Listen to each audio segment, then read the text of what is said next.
তো রিয়া মনিকে আপনি গণ্য গণ্য 3 মাসের পরে মিডিয়াতে দেখেন তার নামগুলো থাকবে না।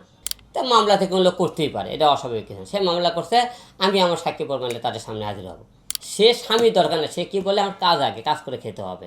সে পরবর্তীতে তাকে ধর্ষণ করছে, আমার কথা সে আগে তো বিয়ে করে থাকে, তো ধর্ষণ কীভাবে করলাম তাকে। তো দুইটা হলো যে একই গ্রুপ দেখছেন, যে যে যে মনে কর দুই দিন গেছে, এ এক গালেলো ও এক গালেলো, গালে গেলে পর দুটো এখন এক হয়ে গেছে, দুটো একসাথে ঘুরে, দুটো একসাথে ভিডিও বানায়, দুটো এমনকি আমার সাথে মনে করি ভিডিও কথাবার্তা। আসলে রিয়ামণি এবং মিথিলা দুইজনে দুইটা মামলা করে রাখছে কিন্তু আমার নামে। যে মামলাগুলো তারা করে রাখছে মনে করেন মহারণা বিষয়ে, যে 12 লাখ টাকা সে দেলমোহরের দাবি করে মামলা করেছে আমার নামে। আরেকজন 15 লাখ টাকা দাবি করে মামলা করেছে, দুইজন দুইটা মামলা করে রাখছে। তো দুইটা হলো যে একই গ্রুপ দেখছেন, যে যে মনে কর দুই দিন গেছে, এ এক গালেলো ও এক গালেলো, গালে গেলে পর দুটো এখন এক হয়ে গেছে, দুটো একসাথে ঘুরে, দুটো একসাথে ভিডিও বানায়, দুটো এমনকি আমার সাথে মনে করি ভিডিও কথাবার্তা বলে। আচ্ছা, আমার কথা হলো যে আইন চাই সাক্ষী প্রমাণ।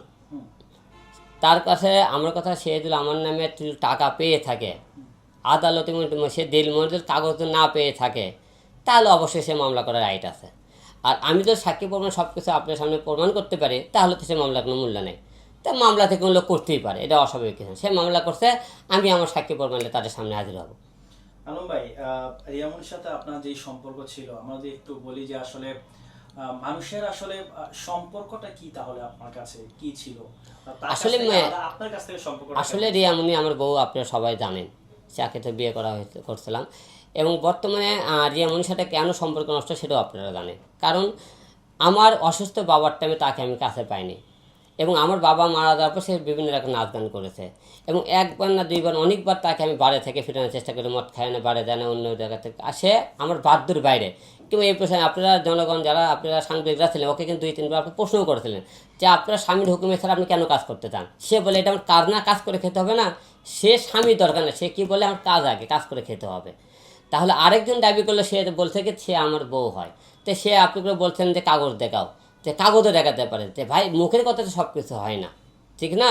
সে পরবর্তীতে তাকে ধর্ষণ করছে, আমার কথা সে আগে তো বিয়ে করে থাকে, তো ধর্ষণ কীভাবে করলাম তাকে, ঠিক না। তো একাধিক মামলা তো ভাই সাগলে সাজালি হবে। আমার মূলত কথা কি, তারা আমাকে চিন্তা ভাবনা করছে, তারা এমন হারে মামলাতে রাখবো, আমি দেখতেছেন তারা দেওয়ার পর একের পর এক মেয়ে নিয়ে আসতেছে। তাদের লুক, তাদের কাজের গেট আপ দেখে তাদের হিংসা হয়। তারা কিন্তু তারাও কাজ করতেছে হিরো আলমের কাজের সাথে। আমি তো বলে ডিগলার দিয়ে দিলাম আপনাদের। এর আগে নুসরাত ছিল, নুসরাত কিন্তু 3 মাস 6 মাস পর নুসরাতের নামগুলো নাই হয়ে গেছে। তো রিয়া মনিকে আপনি গণ্য গণ্য 3 মাসের পরে মিডিয়াতে দেখেন তার নামগুলো থাকবে না।